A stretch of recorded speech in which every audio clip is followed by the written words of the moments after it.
Imagine a king so obsessed with keeping power in his bloodline that he turned to his own daughter as his bride. The court was forced to celebrate. Priests were ordered to bless the union. And the people whispered in horror, because the king had crossed a line that most would call unthinkable. Tonight, we uncover one of history's most disturbing royal scandals. The chilling tale of the king who married his own daughter. History is full of kings who abused their thrones. But in ancient times, royal blood was considered more than wealth.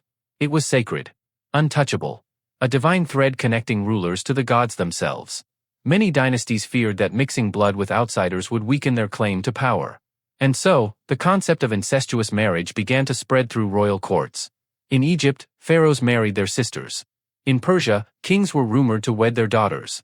In medieval Europe, whispers of forbidden unions were often buried by church scribes. But one story rises above the rest. A tale so shocking that it still unsettles historians to this day. The story of a king who married his own flesh and blood, his daughter. The man at the center of this dark tale was King Herod the Great of Judea. Though history holds other contenders for this title, Herod's story remains among the most infamous. Herod was known for paranoia, cruelty, and obsession with power. He executed his own sons for fear they might overthrow him. He ordered the massacre of infants in Bethlehem, according to biblical texts. And in one version of his legacy, he fell so deep into corruption that he took his own daughter as his queen. But let's step carefully through this forbidden path. Herod's court was already notorious for family betrayals. He had 10 wives, each vying for position. Children were pawns in a brutal game of succession. His daughter, Salome, was considered both beautiful and intelligent. In a kingdom where women were rarely allowed power, Salome wielded influence. She was a key figure in palace intrigue. And it was here, in the shadows of this violent court, that the line between politics and perversion began to blur. Some accounts whisper that Herod, desperate to keep control, forced Salome into marriage, not with a foreign prince, not with a rival king, but with himself. Imagine the court. The silence. The dread. Priests called upon to bless an abomination. Nobles forced to cheer as a father took his daughter as a bride. The people whispering in the streets, too terrified to speak openly. Whether done for lust, or for a twisted belief in preserving royal purity, the act cast a permanent stain on his reign. This was not love. This was possession. Herod had built palaces of stone, fortresses carved into mountains, and temples that towered over the land. But in his own home, he had destroyed the most sacred bond, between father and child. Historians note that Herod's obsession with bloodline purity was unmatched. To him, outsiders meant weakness.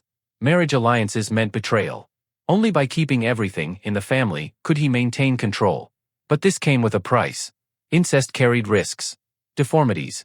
Madness. The collapse of dynasties. We see echoes of this in the Egyptian pharaohs, whose insistence on sibling marriage left heirs sickly and unstable. We see it again in medieval Europe, where cousin marriages weakened entire bloodlines. Herod's choice was not just immoral. It was dangerous to the future of his own dynasty. But he didn't care. Because for Herod, power was worth more than humanity itself. And so, his daughter became his wife. Perhaps the most haunting detail is not just the act itself, but the silence that followed. No one dared stop him. No priest condemned him. No noble raised a voice.